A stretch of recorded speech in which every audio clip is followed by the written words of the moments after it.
Hininiraan mo. Ang linaw, no? Si BBM ang kinukot ko. Pinoy ang hininiraan mo. Puta, hindi na po yun. Wala na po si Pinoy. Oo. O, ngumanga ka sana nang natikman mo yung laway ko. Amuyin mo daliri mo ngayon.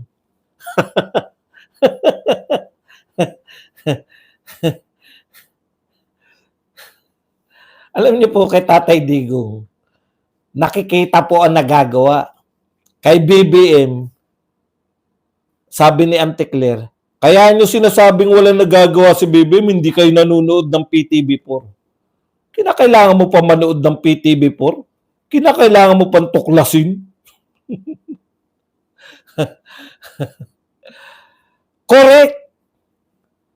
Hindi lang po 5,000, panay.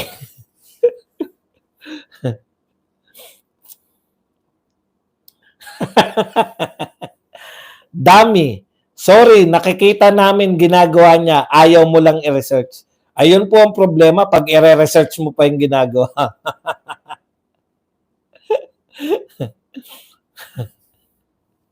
Saan galing ang pondo ng AKAP? Sa mga tao, sa atin.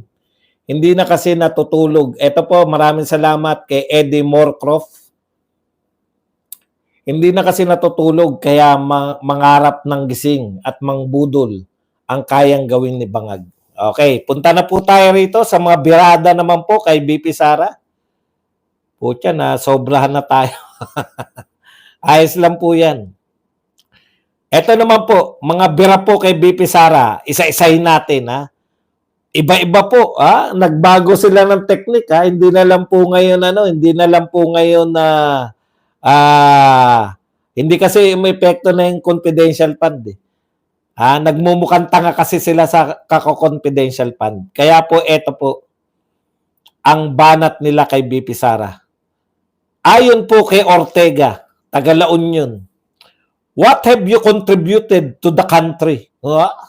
This was House Deputy Speaker, Deputy Majority Leader, La Union 1st District Representative,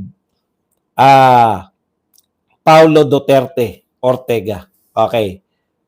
Muli, ipapaliwanag ko po ang trabaho ng Vice President. Ang Vice President po ay hahalili sa Pangulo kung hindi na kayang maging Pangulo. Either namatay, nagkasakit, o nag-resign. Di ba? Kung hindi na kaya ng Pangulo, yun po ang trabaho ng Vice President. Nililinaw ko lang ha. Kasi nililimit nyo si BP Sara, parang ang naging trabaho lang ni BP Sara ay maging Vice President. O ngayon, ang tanong nyo, ano ang contribution ni BP Sara? Naging mayor siya ng Davao. Ano ang contribution ng BP Sara bilang mayor? Nung panahon ni BP Sara, naging top 10 na pinakamayaman ang Davao City sa buong Pilipinas. Before BP Sara, hindi pa po kasama ang Davao City sa top 10 wealthiest city in the Philippines. Okay, ikalawa, before BP Sara, before Duterte's, kuta po ang Davao. Alam po ito ng mga taga Davao. Kuta po yan ng insurgency. No? Hindi po yan katulad dito sa Metro Manila na wala kayong mga anong tawag doon? Mga kuta ng rebelde. Diyan po, isa po sa pinakamalakas na mga yung mga rebelde. Yung mga anong tawag doon? Mga kampo ng mga rebelde. Yan. Isa po yan sa pinakamalakas yan Davao. Nung panahon po ni BP Sara bilang bilang mayor, nadeklara po ang Davao City bilang insurgent free. Mula po sa isa sa mga pinakamalakas na front, guerrilla front, ay na-declare po na guerrilla free o insurgent free ang Davao City. Ang Davao City po ay may asset na positive. Wala pong utang ang Davao City. Hindi pa ba sapat na kontribusyon yan? Kontribusyon yan bilang mayor. Ikaw, ano naman mapagmamalaki mo, Ortega, sa La Union? Isa ba ang La Union sa pinakamayaman? Alam nyo, paulit-ulit sila dyan. Ano ba nagawa ni BP Sara? Di pahiya kayo ngayon. Nadeklara na pinakamayaman, no? Kaya ang hari-harian sa Davao na, tutot mo. Oy, Patsabilyo, pumunta ka sa Davao. Hindi ka pa yata nakakarating, hari-harian. Pumunta ka sa Davao, makita mo na hari-harian doon. Kumakain yung mga Duterte sa mga kinakainan namin.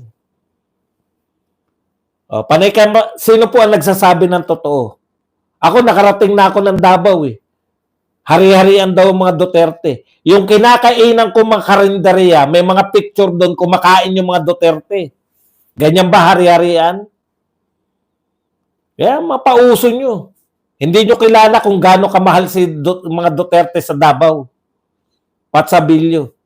Ikaw, makakarating ka ba sa Davao? Yan ba sinasabi mo? Etong sinasabi ko, kaya kong sabihin sa Davao na mahal si mga Duterte ng mga taga Davao. Ikaw, makakapunta ka ba ng Davao? Sabihin mo ron na hari-harian ng mga Duterte dito? Siyempre, hindi mo masasabi yan. Panay ka imagination eh. Pumunta ka muna sa Davao. Huwag kayong salita ng salita, hindi naman kayo nakarating pa ng Davao. Sabihin mo yan ng mga siraulo mga Duterte. Okay. Punta na po tayo sa iba pa. Marami po sinasabi itong mga to laban kay BP Sara. Ito pa po. Okay. Bugbog sa problema, sinabi po ng isang nagngangalang Rich Mahusay. Alam niyo yung mga naninira kay Duterte, alam mong hindi nila mga pangalan. No? Bugbog sa problema si BP Inday Pusit. Yan lang po ang tinawag na pusit. Alam niyo po, pag tinatawag na pusit, no? Maitim. Pagpapalayaw pa lang po, mga engot na itong mga to eh. Di ba? Pag pinalayawan ka, pinalayawan ka ng pusit, maitim ka. Sa lahat po ng pusit, ito po pinakamaputi. Okay. Bugbog sa problema si BP Inday Pusit. May kaso sa NBI, may kaso sa ICC, may impeachment case, pero siya pa ang galit at mayabang. Mayabang daw. Okay. Rich Mahusay, hindi ka ba nagtataka? Ang daming magnanakaw sa gobyerno, ang daming problema ng bansa, ang daming magnanakaw. Pero si BP Sara, sangkatutak yung kaso, yung mga magnanakaw, walang kaso.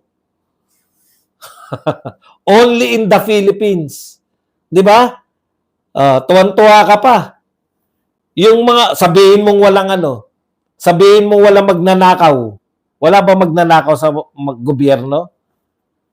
Sangkatutak? Pero bakit?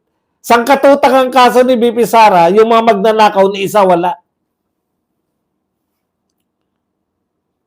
Alam mo, Cliffy,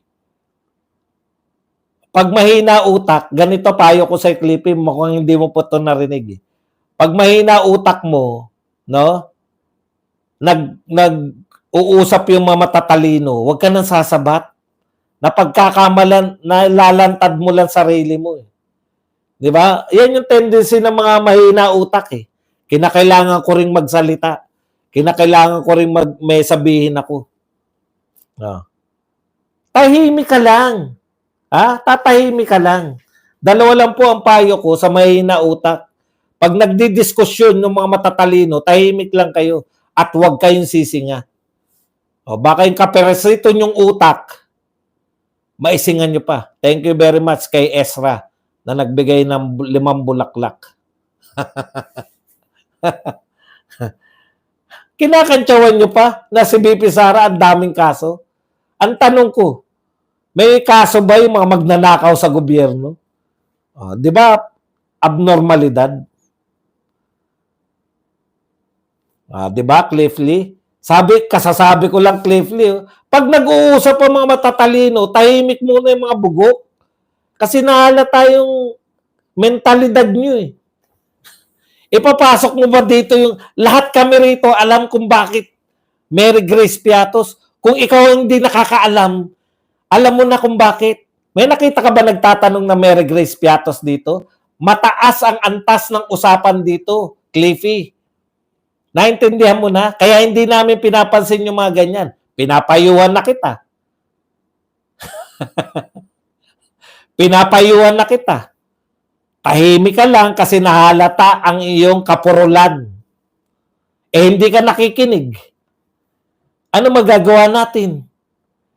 Yung mga bugok, nakikita yan pag bumuka na yung bibig. Sino muna si Mary Grace Piatos?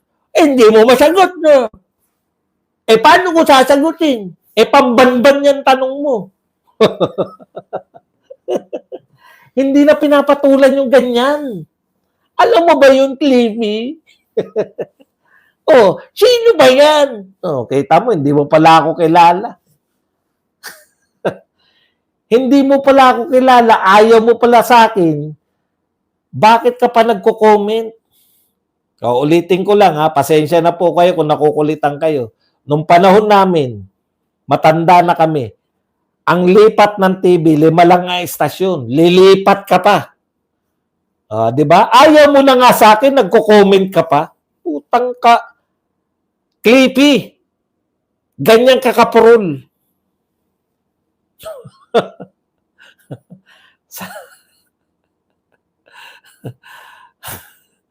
Ito. Mamamaga utak ng mga bugok na to sa akin. Ano pa isa? Paninira. Ito po si Asidre naman. Problema sa PhilHealth. Sinisisi ni Representative Asidre sa nakaraang administrasyon. Sinisi na naman sa mga Duterte. Problema sa PhilHealth ngayon. Ano ba problema natin sa PhilHealth? Yung pera pinamigay sa iba. Si Duterte pa rin may kasalanan. Anak ng tinapay naman. Ay, nako. Si Asidre talaga, Ikaw talaga, Asidre. Kaya kayo hanggang congressman na lang kayo. Di ba? Kaya kayo hanggang congressman na lang Kasi wala talagang mahita sa inyo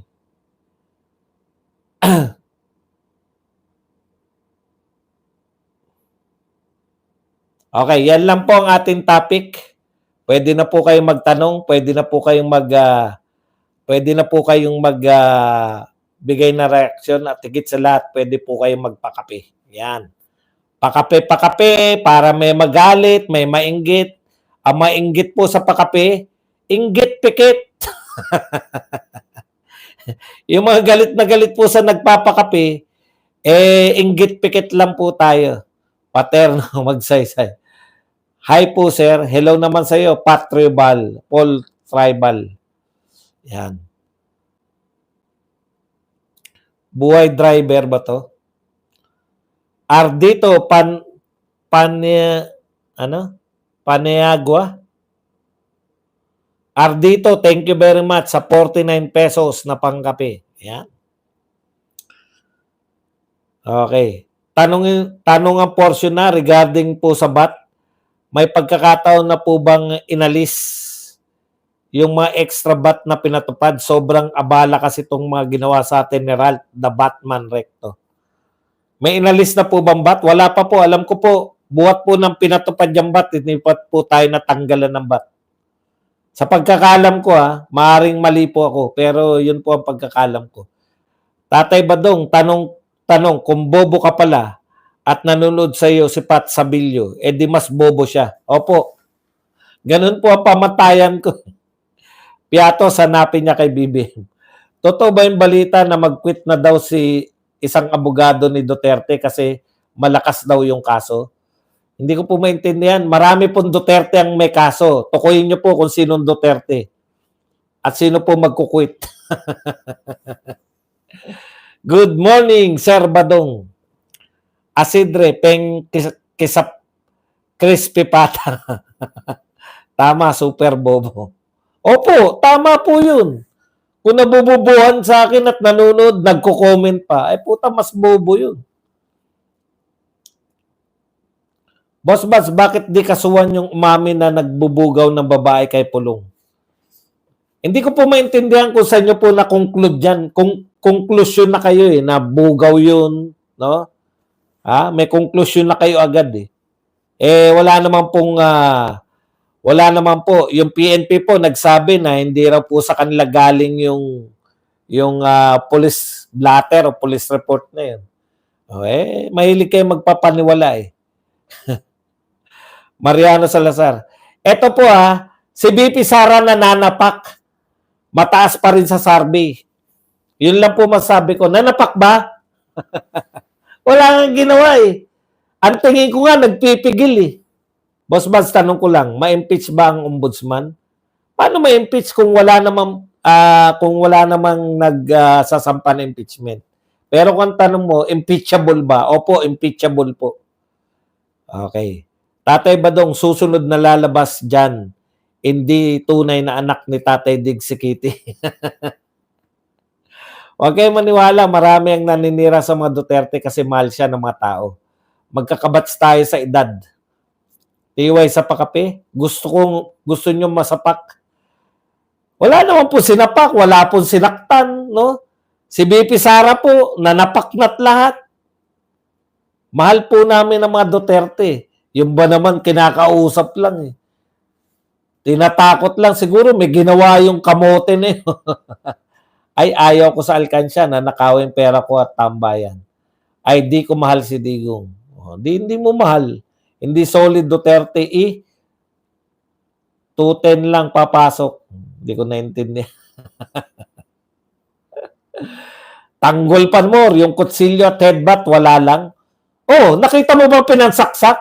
Alam mo pa sa bilyo, yung nanay ko madalas din gawin sa akin yan. Paluin kita. Di ba? Ngayon, kung sa tingin mo, sapat na yan para hindi mahalal si Pulong, pumunta ka sa Davao, sabihin mo sa kanila na ang nang headbutt. Hindi po na headbutt yun. Ginaganon lang. Kung totoong hinedbutt yun, pucha, tatalsik ulo nun. Naranasan nyo na ba ma-headbutt? Kung may puwersa po yun, ganun po yung epekto nun.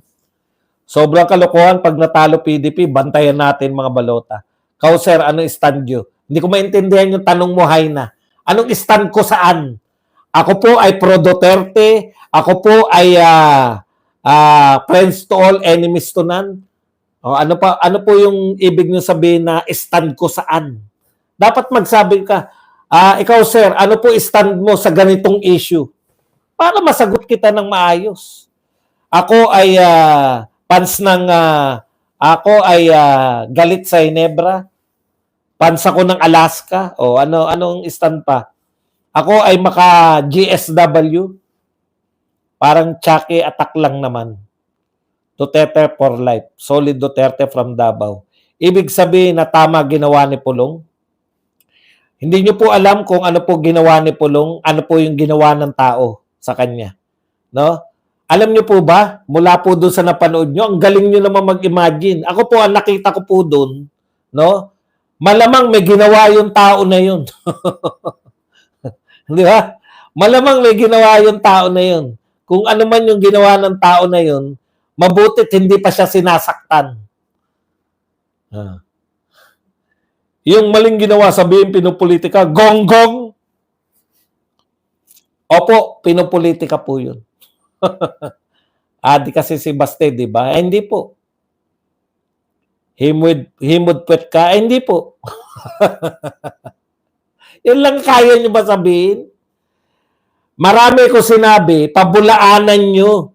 Alam nyo po ang diskusyon, ganito po ang mga tatalinong diskusyon. Sabi mo ba dong ganito? Eh bakit ganito? Hindi yung himod puwet ka, himod ano ka, sip-sip ano ka, walang katotoran.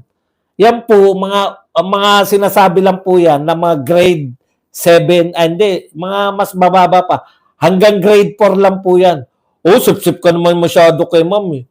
Oh, kanina, inaaway mo ako eh. Masyado kang sip-sip eh. Ganun lang, walang katotoran. Nagdidiskusyon po ako, ang dami kong sinabi, kontrahin nyo yung mga sinabi ko. Hindi yung, chip-chip ka kasi, ano ka kasi, higop-higop pa puta. Bayaran ka kasi, wala. Sabi naman, nahuhuli. Ha? Kung ano po ang lumalabas sa bibig nyo, yun lang po ang laman ng kokote nyo. Para hindi po kayo mahalata na konti lang laman ng kokote, dalawa ang pwede nyo gawin. Manahimik, makinig, tatango-tango, okay. At wag kayong sisinga. Ano ba nagawa ng leader nyo? Alam nyo mga nagawa ng leader nyo? Leader namin si Duterte. Kung hindi nyo po alam kung anong ginawa ni Duterte sa'yo, wala tayong magagawa. Parang ikaw lang din yung, kaunti lang din ang alam ng utak mo. Alam mo, Mr. Virgo, konti na nga laman ng, ipagpalagay na natin na tama ka, na konti lang laman ng utak ko. Bakit ka nagtsatsaga sa akin? Nakuha mo pa mag-comment? Ako po, wala po akong tiyaga. Pag nakita ko po, kaya hindi ako nanonood sa mga vlogger ni BBM eh. Kasi ang alam na, nakakulong si Digo. Nakakulong si Digo. Paulit-ulit. Ano ba nagawa nila? Di ba? Wala akong tiyaga na manood sa mga vlogger na may nakukote. Kung ako po ay totoong walang utak, dapat hindi mo ako pinagtsatsagaan. Di ba? Kasi wala kang makikita sa akin. The mere fact na nagko-comment ka pa, it says otherwise. Ikaw ay nanatili dito kahit kontra pa yung sinasabi ko kasi mayroon kang nahihita. Kakaiba tong vlogger na to. Nacha-challenge ako mag-isip. Minsan, kinakailangan natin ganun eh. Ma-challenge kang mag-isip. Di ba? Nacha-challenge ka. Gumagawa ka ng argumento. Doon pa lang panalo na ako. Kasi tinuruan kitang mag-isip. Tinuruan kita na wag mong tanggapin ang sinasabi sa'yo. Nariyan ka pa rin hanggang ngayon, di ba? Oh. Di ba, nariyan ka pa rin ngayon. Ibig sabihin, naniniwala ka na meron ako nahihita rito sa programa na to. Ganun lang po yun. Kaya hindi totoo yung sinasabi mo na wala akong utak. The mere fact na nariyan ka pa, nagtatagumpay na ako sa'yo. Dahil pag bumalik ka na ron sa mga BBM vloggers, makokornihan ka na. Sasabihin mo sa sarili mo, tama si Badong. Wala ako nahihita dito sa mga to. Tawa lang ng tawa. Dito na lang ako kay Badong. At least kahit paano nagagamit ko yung utak ko. Kahit nagagamit ko lang na pang-kontra. At least na-challenge yung utak ko. Di ba?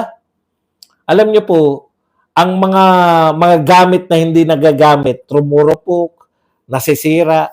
Pero yung lagi mong ginagamit, halimbawa, kutsilyo, kung lagi ka naggagamit ng kutsilyo, hahasain mo yan. Pwersado kang hasain, di ka makakahiwa eh. Ganun po pag ang lapis naman, no? Tatasahan mo yan. Ganun po yan. Kaya kayo gusto nyo rito, kasi kahit papano, na-challenge yung mga utak nyo. Kahit papano, nagagamit nyo yung utak nyo. Kontrahin ko to si Badong. Ano ba sinasabi nito? Tama ako, hindi. Malamang tama ako. Kaya okay lang sa akin na kinokontra nyo ko, tulong ko yan. Para kahit papano, nahahasa naman utak nyo. Hindi yung pupunta kayo sa mga vlogger nyo, si Duterte nakakulong, ano na? Si Duterte nakakulong, ay Badong, ano nang ginagawa mo dyan? Nakakulong yung amo mo. Yun, sawa na kayo dun. Gusto nyo mataas-as naman. Yan lang po yun, di ba? Ganyan ang buhay. Check and balance, kahit na kontra sila, ginagamit nila kanilang isip for logic and critical thinking. Correct. Kaya sila natutuwa eh. Kaya sila narito eh. Oy, Daniel, kung bugok ka, wag mong ulit-ulitin. Walang nutrisyong utak ni Pat Sabilio, Tatay Badong, gustong siguro niya amoy ang daliri mo. Good day, tama. Naging good listener yung mga loyalista dito. Ailey, naniniwala ka pa din ba kay Auntie Claire? Kaya kay Sir Buds nanonood ng mga trolls kasi nga wala daw kwentang BBM vloggers. Eh, alam nila yan eh. Totoo naman yung sinasabi ko eh. Ay, Badang! Ano na nangyari sa amo mo? Ganun lang. Tas, pipindutin yung tawa. Maski sila, hindi natatawa sa mga pinagsasabi nila eh. Oh, katulad yan, Digong ICC. Oh, bobo pala ako, nag-comment ka pa. Mas bobo ka, nagko-comment ka sa bobo.